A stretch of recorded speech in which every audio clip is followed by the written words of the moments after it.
Hey everybody, this is Niquelle here with a few more tips about how to find your next customer on Facebook. And here on this particular video, I'm going to talk about what the best lead magnet is, or what's the best offer to get people to opt in to your list. And we're going to go through a little review first, and then at the end, I'm going to give you one great way to be able to tell that you have the right lead magnet for your list, I'm sorry, or for your target market, okay? So if you'll stay tuned until the very end, I'm going to try and keep this video very short, but it might be a few minutes.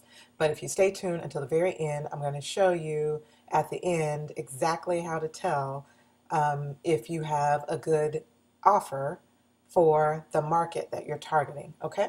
So stay tuned until the end. So again, we've been talking about how to find your next customer on Facebook. And what I have here is a little diagram. Don't get freaked out. I'm going to start over here on this side. Okay, we've been talking about Facebook being the source for your next customer. So what we're trying to do is go from Facebook to creating a sale, which is over here in green. Okay, so but in between, of course, there are some steps. You don't just take orders from people on Facebook, and you know that because maybe you've been trying and it hasn't been working out. So what we know is that there are a few things in between, and so the emails and the blog posts and the videos that I've sent you before kind of talk about the in between. So when we get on Facebook, we want to have and I've taken kind of a ninja approach to this because we kind of want to have a stealth approach to our marketing on Facebook. We don't want to be all in your face. People look at it and they think, oh, that's clearly an ad. I'm just here to relax. I'm just here to look at what I want to look at.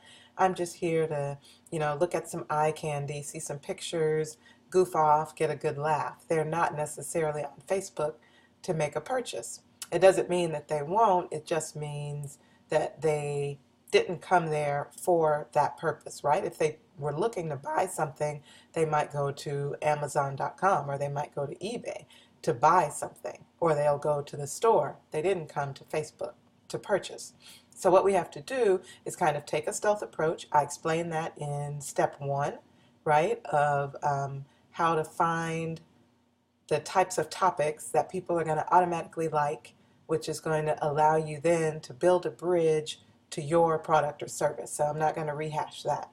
And then once we've built that page, I talked about step two. We're going to engage that audience with great images, great posts, posting at the right time of day, posting things that they like that keep them engaged, posting often enough, but and posting information that gets their attention and makes them want to share it with their friends and family and so forth. And then we're going to take some of those people, right, and we're going to send them to a lead capture page. So this is the part where we've kind of turned them into traffic. Now we're going to put that link on our Facebook page, and it's going to have a great picture, and it's going to catch the attention of some of the people on the page, right? So for instance, if we had the Real Housewives page of glamour and glitz and jewelry and dresses and beautiful shoes, and we market jewelry, then we're going to have something that might say, hey, this celebrity is getting this look. How would you like to get a similar look but for much less? Or how would you like to get a look that goes from day to night for just a fraction of the cost? Click here, enter your email address, and I'm going to send you some tips on exactly how to get this look. So we've now taken this Facebook page. These people are interested in glamour and shoes and fashion because they automatically liked a certain topic, and now we're going to offer to give them more information.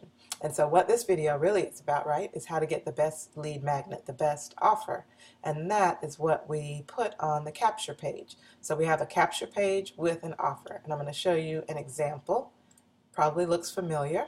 This may be the page that you opted in on in the first place, right? So find your next customer on Facebook today, and you're going to get a free toolbar for your browser that's going to help you do that. By the way, the toolbar is coming out like in the next few days, so I'm super excited about that. Okay, let me go back. Okay, so we have a capture page, and that was the offer with the free toolbar. And so now we can see just one example, our freebie, our bribe, or our giveaway. It's all the same thing. It could be a video, it could be a PDF document, it could be a blog post that teaches them something, it could be a tool, right? Like the toolbar. Um, I could show you one free way to get rid of ugly backgrounds on your picture without having to buy Photoshop. Maybe that's one I'll use because that's actually a really cool tool. Okay, so you send people, you give them an offer on your capture page. They decide they want the offer, but in exchange for the offer, they have to give you their email address. So when they give you their email address, they're going to go maybe to the sales page, right? If you're selling something, then this might be your replicated site. You're also going to send them the freebie, the giveaway, the bribe, and their email address is going to be stored somewhere. And that's going to be stored in this email management system. And if you're seeing this on YouTube, click on over, go to my blog post, and you'll see a link in there so that you can set up an email management system for only $1. So it's really a great deal. Sales page, freebie, and then they go to your email list. Okay, so let's talk a little bit more about the freebie, the bribe, the giveaway, because you're probably wondering, what should you offer, right? What do I have that I can condense down into something brief and short and give to people? What should you offer?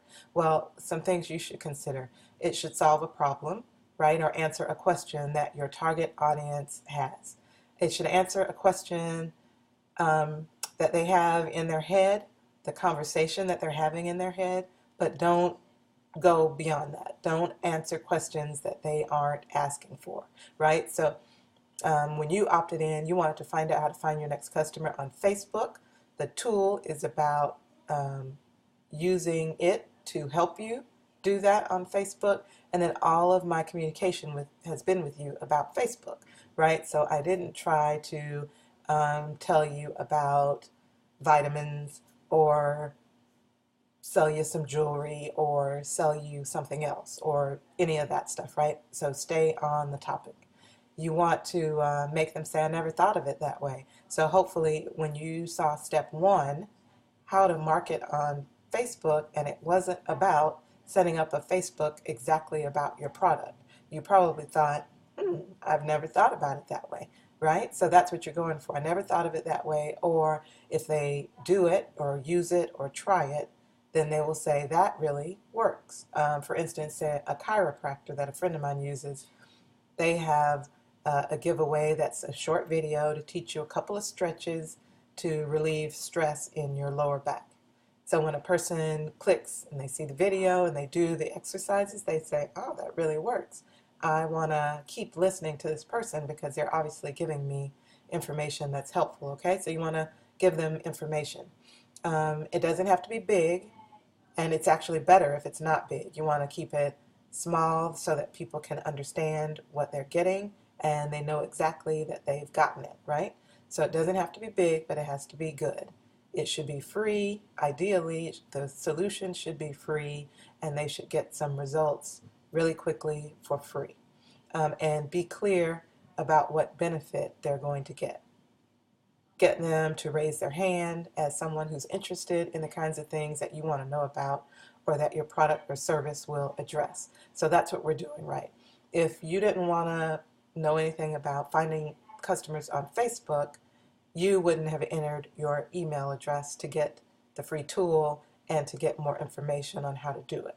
So if you were interested in Pinterest or YouTube, or you didn't want to do anything online at all, you actually wanted tips about how to do a better party, then this wouldn't have been for you and you wouldn't have entered your email. So it's a great way actually for you to separate people as to people who would be interested in probably what you know about and what you have to offer. Okay, so that's what you should offer. Here's some examples really quickly. If you market jewelry, think about the things that you talk about and show and demonstrate at your parties. For instance, it might be 3 pieces of jewelry that can take you through your whole next long weekend or through a cruise, right? You're packing, you just have a limited amount of space.